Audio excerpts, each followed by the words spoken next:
Hello viewers, কেমন আছো? আশা করি সবাই ভালোই আছো। আজকের কথাটা শুনে যাও, খুবই দুঃখজনক কথা। আমার তোমার জানাশোনা সবার ভালোবাসার উজ্জ্বল দা, তার সঙ্গে এমন একটা স্ক্যাম করলো অ্যাঞ্জেল প্রিয়া। সেটা খুবই দুঃখের ব্যাপার। এইটাও কি হলো, তার সত্যি ঘটনাটা সেটা আজকে জেনে যাও। চলো স্টার্ট। নমস্কার। এই মুহূর্তে সবাই একটা কথাই বলতেছে যে বং মিডিয়াকে ছেড়ে অ্যাঞ্জেল প্রিয়া অন্য রিলেশনশিপে গেছে এবং এদের মধ্যে ডিভোর্স হয়েছে। আচ্ছা, কেউ কখন আমরা বলেছি যে আমাদের মধ্যে ডিভোর্স হয়েছে? না উজ্জ্বল বলেছে, না আমি বলেছি। তবে হ্যাঁ, আমাদের মাঝে একটু ঝামেলা চলছে। এই ঝামেলার জন্য আমরা দুজনকে আলাদাভাবে রেখেছি এবং এটাও না যে আমরা রিলেশনটা নষ্ট করতে চাচ্ছি, আমরা সময় নিচ্ছি যাতে আমাদের রিলেশনটা ঠিক হয়। তবে ফেসবুকে যে একটা ট্রোল হচ্ছে আমাকে নিয়ে যে আমি বং মিডিয়াকে ছেড়ে একটা রিলেশনশিপে গেছি অন্য ছেলের সাথে, এটা একদমই ফেক। আমি ফ্রেন্ড হিসাবে ওর সাথে আমি কথা বলি এবং ওর সাথে আমার ভিডিও কলও হয় এবং ছেলেটাও আমাকে বলে যে তোমাদের কোচবিহারে কি কি আছে দেখার মতো জায়গা। আমি বললাম আমাদের কোচবিহারে রাজবাড়ি আছে, মদনমোহন মন্দির আছে, এসবও দেখা হবে। ঠিক আছে, এসব ব্যাস এইগুলোই নিয়ে কথা হয়েছে, ফ্রেন্ড হিসাবে কথা হয়েছে।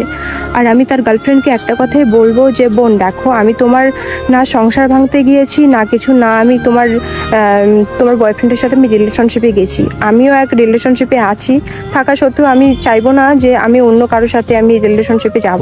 ঠিক আছে, আমি এটাই বলবো যে তোমার বয়ফ্রেন্ডকে ভুল বুঝো না, আমরা ফ্রেন্ড হিসাবেই কথা বলেছি। আর এখন দেখছি সবাইকে নিয়ে ট্রোল করছে, প্লিজ এটা বন্ধ করো। যেটা হয়েছে পার্সোনালি থাক, এটা নিয়ে এত নাক গলার কোনো মানেই হয় না। প্লিজ এটা নিয়ে ভিডিও করবে না, আমার এটাই বলার ছিল। আর আমাদের যে রিলেশনটা যদি কখনো বিচ্ছেদ হয় আমরা সেটাও জানাবো, যদি বিচ্ছেদ নাও হয় সেটাও আমরা জানাবো। তবে একটু ঝামেলার জন্য আজকে আমরা সোশ্যাল মিডিয়াতে সেভাবে আমরা দুজনে অ্যাক্টিভ নেই, ও অ্যাক্টিভ আছে আমি নেই।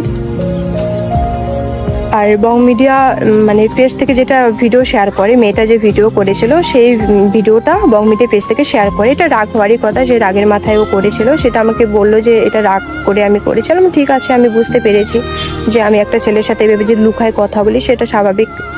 ওর গার্লফ্রেন্ড সেটা সন্দেহ করে এবং আমার বয়ফ্রেন্ডও সেটা খারাপ পাবি। তো এটা নিয়ে আমি আর কিছু বললাম না।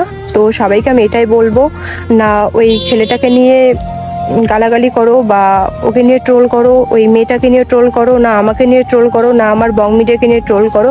প্লিজ এটা নিয়ে স্টপ হয়ে যাও সবাই। আর কেউ কাউকে এভাবে ট্রোল করো না, মিথ্যে ট্রোল করো না। হয় একটা পার্সোনালি উপরে শোনে একটা কথা, ওটা নিয়ে পুরো ভিউজ কামার জন্য কত রকম কথা বলে।